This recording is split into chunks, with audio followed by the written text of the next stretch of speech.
Assalamualaikum warahmatullahi wabarakatuh. Salam sejahtera bagi kita semuanya, rekan-rekan Unipi. Mudah-mudahan senantiasa diberikan kesehatan serta kelancaran oleh Allah Subhanahu wa taala. Saya Yosef Umbaran serta rekan saya Dadan dan Rizwan Saifullah. Insya Allah pada kesempatan ini saya akan menjelaskan mengenai wali Allah dan proses penyebaran agama Islam di tanah Jawa. Perlu diketahui bahwasanya wali Allah yang terlibat dalam proses penyebaran agama Islam di Nusantara itu banyak. Namun pada kesempatan ini saya dan rekan-rekan akan menjelaskan mengenai wali Allah yang memang tercatat perjalanan dan kisahnya, yaitu Wali Songo atau 9 wali. Perlu diketahui teman-teman, Wali Songo secara sederhana artinya 9 orang yang telah mencapai tingkat wali, suatu derajat tingkat tinggi yang mampu mengawal babahan hawa songo atau mengawal 9 lubang dalam diri manusia, sehingga memiliki peringkat wali. Para wali tidak hidup secara bersamaan, namun satu sama lain memiliki keterkaitan yang sangat erat, bila tidak dalam ikatan darah juga dalam hubungan guru-murid. Menurut Solihin Salam dalam sekitar Wali dan Songo, kata wali berasal dari bahasa Arab, suatu bentuk singkatan dari waliullah, yang berarti orang yang mencintai dan dicintai Allah. Sedangkan kata Songo berasal dari bahasa Jawa, yang berarti 9. Jadi Wali Songo berarti wali 9, yakni 9 orang yang mencintai dan dicintai Allah.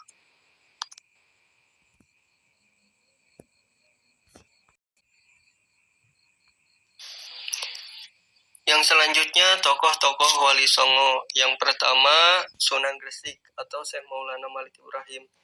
Syekh Maulana Malik Ibrahim berasal dari Turki. Dia adalah seorang ahli tata negara yang ulung. Syekh Maulana Malik Ibrahim datang ke Pulau Jawa pada tahun 1404 Masehi. Jauh sebelum beliau datang, Islam sudah ada walaupun sedikit. Ini dibuktikan dengan adanya makam Fatimah binti Maimun yang nisannya bertuliskan tahun 1082. Di kalangan rakyat jelata, Sunan Gresik atau sering dipanggil kakek bantal sangat terkenal, terutama di kalangan kasta rendah yang selalu ditindas oleh kasta yang lebih tinggi. Sunan Gresik menjelaskan bahwa dalam Islam kedudukan semua orang adalah sama. Sederajat hanya orang yang beriman dan bertakwa tinggi kedudukannya di sisi Allah. Dia mendirikan pesantren yang merupakan perguruan Islam, tempat mendidik dan menggembleng para santri sebagai calon mubalik. Aktivitas yang mula-mula dilakukan Maulana Malik Ibrahim ialah berdagang di tempat terbuka dekat pelabuhan yang disebut Desa Rumo, yang menurut cerita setempat berkaitan dengan kata Rum atau Persia, yaitu tempat kediaman orang Rum. Setelah merasa dakwahnya berhasil di Sembalo, Maulana Malik Ibrahim kemudian pindah ke kota Gresik, tinggal di desa Sawo.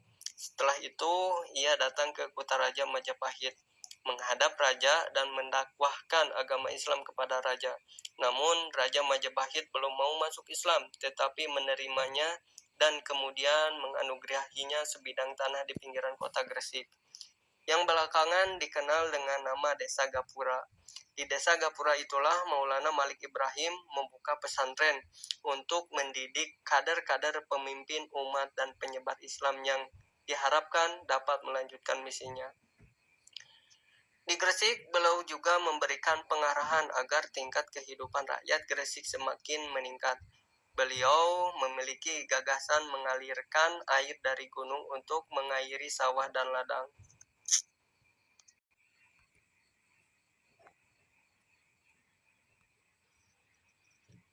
Yang kedua, Sunan Ampel atau Raden Rahmat.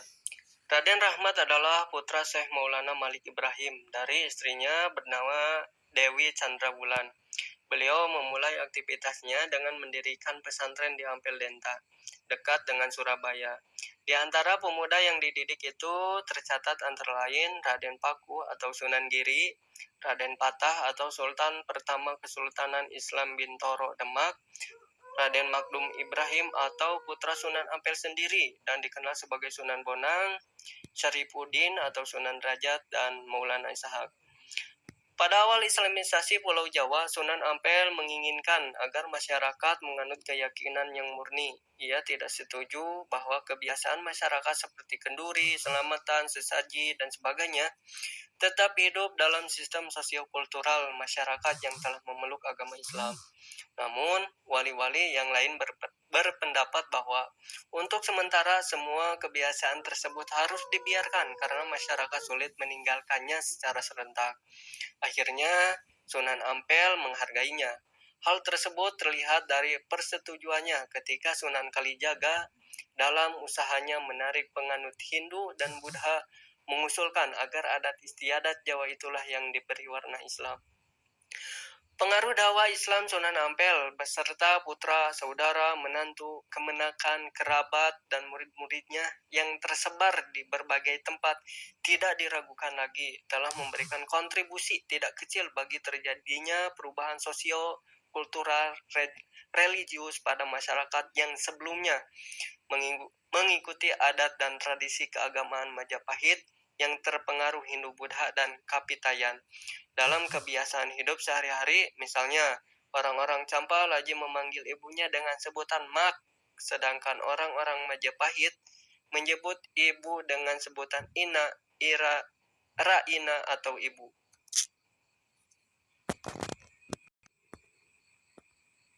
Yang selanjutnya ada Sunan Giri. Sunan Giri ini merupakan putra dari Maulana Ishak dan ibunya bernama Dewi Skardado, putra Menak Samboja. Kebesaran Sunan Giri terlihat secara lain sebagai anggota Dewan Wali Songo. Nama Sunan Giri tidak bisa dilepaskan dari proses pendirian kerajaan Islam pertama di Jawa, yaitu Demak. Ia adalah wali yang secara aktif ikut merencanakan berdirinya negara itu serta terlibat dalam penyerangan ke Majapahit sebagai penasehat. Sunan Giri atau Raden Paku dikenal sangat dermawan, yaitu dengan membagikan barang dagangan kepada rakyat Banjar yang sedang dilanda musibah. Beliau pernah bertapakur di Goa Sunyi selama 40 hari 40 malam untuk bermunajat kepada Allah. Usia tapakur ia teringat pada pesan ayahnya sewaktu belajar di Pasai untuk mencari daerah yang tanahnya mirip dengan yang dibawahi dari negeri Pasai melalui desa Margonoto. Sampailah Raden Paku di daerah pembatasan yang hawanya sejuk. Lalu dia mendirikan pondok pesantren yang dinamakan Pesantren Giri. Tidak berlangsung lama, hanya dalam waktu 3 tahun pesantren tersebut terkenal di seluruh Nusantara. Sunan Giri ini merupakan murid dari Sunan Ampel dan saudara seperguruan dari Sunan Bonang. Sunan Giri ini mengembangkan atau cara menyebarkan Islamnya itu dengan cara berdakwah melalui pendidikan masyarakat dengan memanfaatkan seni.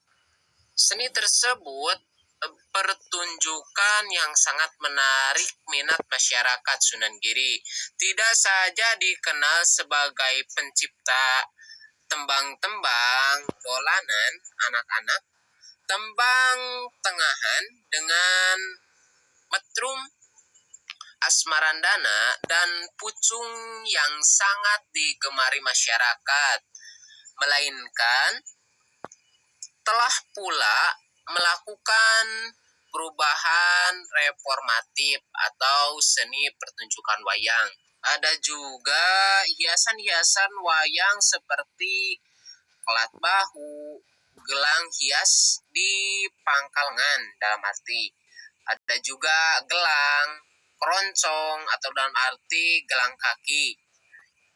Ada juga anting telinga, Ada juga badong atau dalam arti hiasan pada punggung.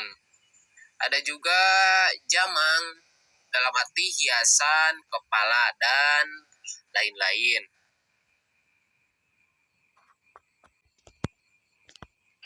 Yang ketiga, Sunan Bonang atau Raden Magdum Ibrahim. Sunan Bonang atau Raden Magdum Ibrahim merupakan putra dari Sunan Ampel. Sunan Bonang dalam dakwah diketahui menjalankan pendekatan yang lebih mengarah kepada hal-hal bersifat seni dan budaya, sebagaimana hal serupa dilakukan Sunan Kalijaga muridnya. Selain dikenal sering berdakwah dengan menjadi dalang yang memainkan wayang, Sunan Bonang juga piawai mengubah tembang-tembang Macapat, kiranya dari pihak keluarga ibunya, yang merupakan bangsawan di Tuban. Sunan Bonang banyak belajar tentang kesenian dan budaya Jawa, yang membuatnya memahami dan menguasai seluk-beluk yang berkaitan dengan kesusastraan Jawa, terutama tentang tembang-tembang jenis Macapat yang sangat populer saat itu. Sunan Bonang dan para wali lainnya dalam menyebarkan agama Islam selalu menyesuaikan diri dengan corak kebudayaan masyarakat Jawa yang sangat menggemari wayang serta musik gamelan. Mereka memanfaatkan pertunjukan tradisional itu sebagai media dakwah Islam dengan menyisipkan napas Islam ke dalamnya. Syair lagu gamelan ciptaan para wali tersebut berisi pesan tauhid, sikap menyembah Allah Subhanahu wa taala dan tidak menyekutukannya. Setiap bait lagu diselingi dengan sahadatain atau ucapan dua kalimat syahadat. Gamelan yang mengirinya kini dikenal dengan istilah sekaten yang berasal dari sahadatain. Sunan Bonang sendiri menciptakan lagu yang dikenal dengan tembang durma, sejenis Macapat yang melukiskan suasana tegang, bengis, dan penuh amarah. Oke, sumber ini diambil dari perpustakaan IAIN ponorogo.co.id. Selanjutnya ada Sunan Kalijaga yang nama aslinya adalah Raden Syahid. Beliau adalah putra Raden Syahur, putra Temenggung, Walatika, Adipati Tuban. Terus cara Sunan Kalijaga menyebarkan agama Islamnya itu melalui kesenian, antara lain dengan menggunakan wayang. Ada pula sastra sebagai kesenian lainnya. Pendekatan jalur kesenian dilakukan oleh para penyebar Islam seperti Wali Songo untuk menarik perhatian di kalangan mereka, sehingga dengan tanpa terasa mereka telah tertarik pada ajaran Islam, sekalipun karena pada awalnya mereka tertarik dikarenakan media kesenian itu. Misalnya Sunan Kalijaga adalah tokoh seniman wayang. Ia tidak pernah meminta para penonton, para pendengar untuk mengikuti mengucapkan kalimat syahadat. Tetapi sebagian wayang masih dipetik dari cerita Mahabharata dan Ramayana. Tetapi di dalamnya itu dimasukkan salah satu cerita ajaran Islam ataupun nama-nama pahlawan Islam.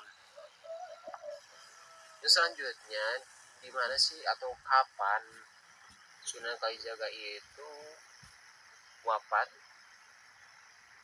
Dalam catatan dari naskah-naskah historiografi yang menetapkan kapan Sunan Kalijaga wafat itu tidak ada yang menetapkan, terkecuali bahwa wali termasyhur itu wafat dan dikebumikan di Kadilagu dekat Demak. Sunan Kalijaga digambarkan sebagai wali berusia lanjut dengan mengalami perubahan sejak zaman Majapahit, akhir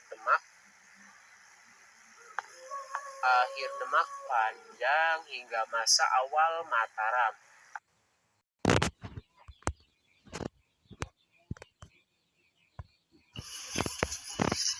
Yang selanjutnya ada Sunan Gunung Jati atau nama aslinya itu Syarif Hidayatullah. Menurut naskah Parta Singa yang dialih aksarakan dan dialih bahasakan oleh Aman N. Wahyu yang diberi judul Sejarah Wali, Syarif Hidayatullah ini yang kelak termasyhur dengan sebutan Gunung Jati adalah putra Sultan Hud yang berkuasa di negara Bani Israel. Hasil pernikahan dengan Syekh Nurjati atau Nyi Rara Santang. Sultan Hud adalah putra Raja Dahara, Raja Mesir. Raja Dahara putra Jumadil Kabir, Raja besar di negeri Uswa. Jumadil Kabir putra Zainal Kabir. Zainal Kabir putra Zainal Abidin. Zainal Abidin ini merupakan putra dari Husain. Itu putra Ali bin Abi Thalib dengan Siti Fatimah binti Nabi Muhammad SAW. Salah satu cara penyebaran Islamnya ini, Sunan Gunung Jati atau Syarif Hidayatullah ini yaitu dengan cara berdakwah dalam memperkuat kedudukan sekaligus memperluas hubungan dengan tokoh-tokoh berpengaruh di Cirebon adalah melalui pernikahan. Sebagaimana hal itu telah dicontohkan Nabi Muhammad SAW dan para sahabat serta Purwaka Saruban, Nagari Babat, Torajabon.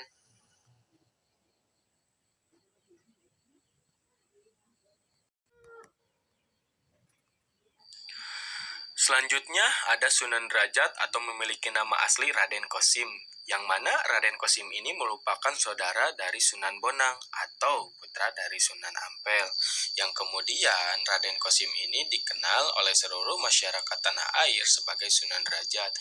Ia lahir kisaran 1470 Masehi. Nah, dalam misinya untuk menyebarkan agama Islam di Indonesia, ia menggunakan kegiatan sosial sebagai ujung tombaknya. Ia merupakan orang yang mempelopori penyantunan anak yatim dan juga orang-orang sakit. Selain itu, Sunan Derajat banyak sekali berdakwah kepada masyarakat umum. Ia sangatlah mengedepankan sikap dermawan, kerja keras, dan juga meningkatkan kemakmuran masyarakat. Nah, itu sebagai pengamalan agama Islam. Sunan Derajat memiliki banyak peninggalan berarti tentunya, seperti pesantren Sunan Derajat yang ada di Desa Derajat, Paciran, dan juga di Lamongan. Ia juga meninggalkan berupa alat musik yaitu gamelan Singomengko, yang mana alat musik ini merupakan alat musik yang sering ia mainkan. Nah, kini gamelan tersebut disimpan di daerah Sunan Derajat, Lamongan.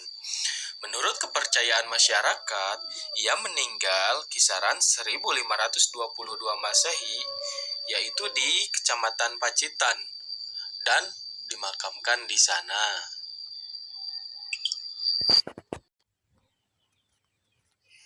Yang selanjutnya ada Sunan Kudus yang nama aslinya itu Japar Siddiq. Menurut versi Cirebon yang ditulis Rahman Sulendaningrat dalam Sejarah Hidup Wali Songo 1988, Sunan Kudus adalah putra Sunan Undung. Sunan Undung ini sendiri adalah putra dari saudara Sultan Mesir, adik dari Rara Dampul. Sunan Undung dan saudaranya Rara Dampul pergi ke negeri Pusar Bumi di Cirebon dan bertemu dengan Syarif Hidayat, yaitu sepupu mereka yang menjadi Sunan Gunung Jati. Sunan Kudus ini sendiri dalam penyebaran Islamnya itu terkenal di daerah Kudus dan sekitarnya. Beliau memiliki keahlian khusus dalam bidang agama, terutama dalam bidang fikih, tauhid, hadis, tafsir, serta logika.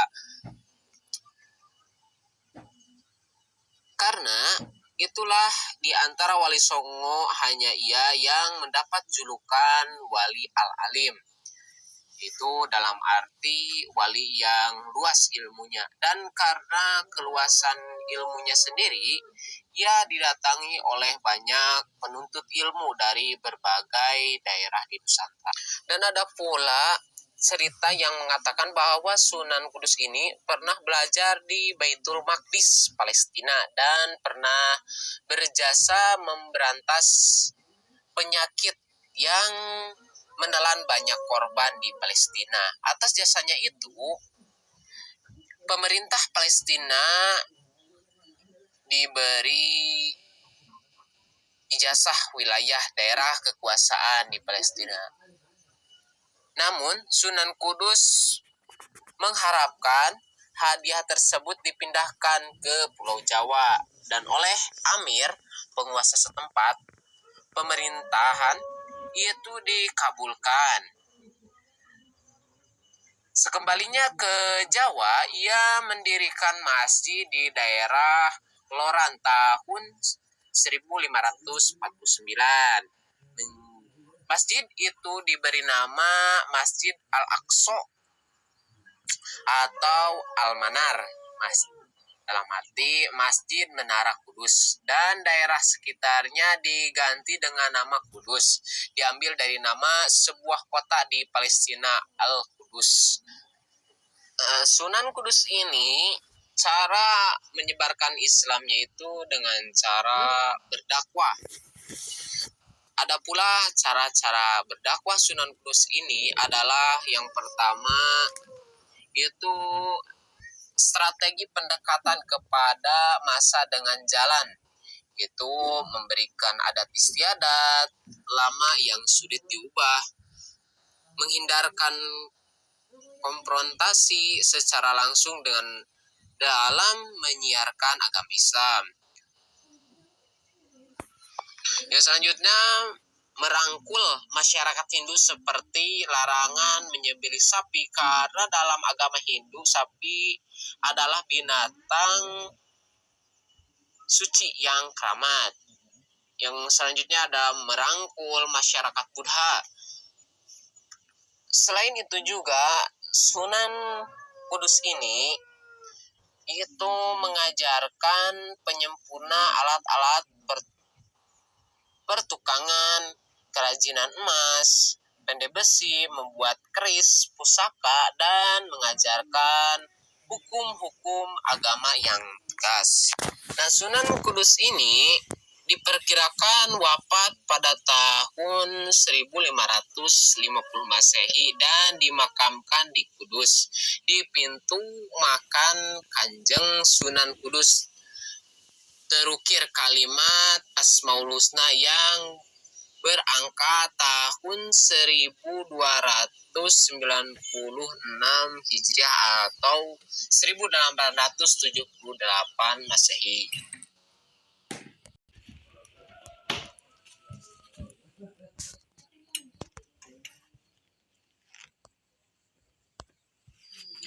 Dan yang terakhir ada Sunan Muria atau memiliki nama asli Raden Umar Said, yang mana Raden Umar Said ini merupakan anak dari Sunan Kalijaga dan juga Dewi Sara. Nah, nama Muria itu sendiri diperkirakan oleh masyarakat di sekitaran kota Kudus itu berasal dari nama gunung, yaitu Gunung Muria, yang mana gunung itulah tempat di mana Sunan Muria dimakamkan. Dalam misi dakwahnya, gaya dakwah Sunan Muria pada umumnya mengambil metode yang digunakan oleh ayahnya, yaitu Sunan Kalijaga, yakni menggunakan kesenian. Namun, Sunan Muria lebih senang hidup jauh dari perkotaan. Ia lebih senang tinggal di daerah terpencil untuk menyebarkan agama Islam. Nah, ia juga turut mengajarkan cara bercocok tanam, jual beli, dan juga melaut kepada masyarakat jelata. Nah, menurut kepercayaan masyarakat, ia meninggal kisaran tahun 1551 Masehi.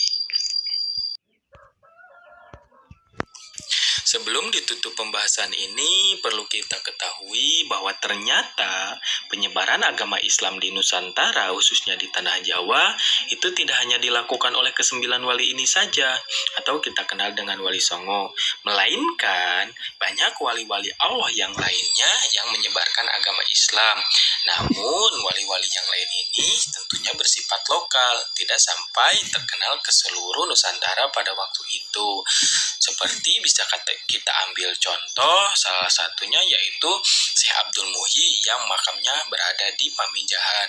Nah, ia merupakan wali Allah yang menyebarkan agama Islam, namun hanya di sekitaran saja, karena ia tidak ikut campur dalam urusan pemerintahan dan politik. Sementara Wali Songo yang terkenal sampai ke seluruh Nusantara, yaitu karena mereka ikut campur dalam urusan pemerintahan dan politik. Nah, mungkin itu saja yang dapat kami sampaikan. Mudah-mudahan ada manfaatnya dan mohon maaf bila mana masih banyak kekurangan dan kesalahan. Sekian dan terima kasih. Wassalamualaikum warahmatullahi wabarakatuh.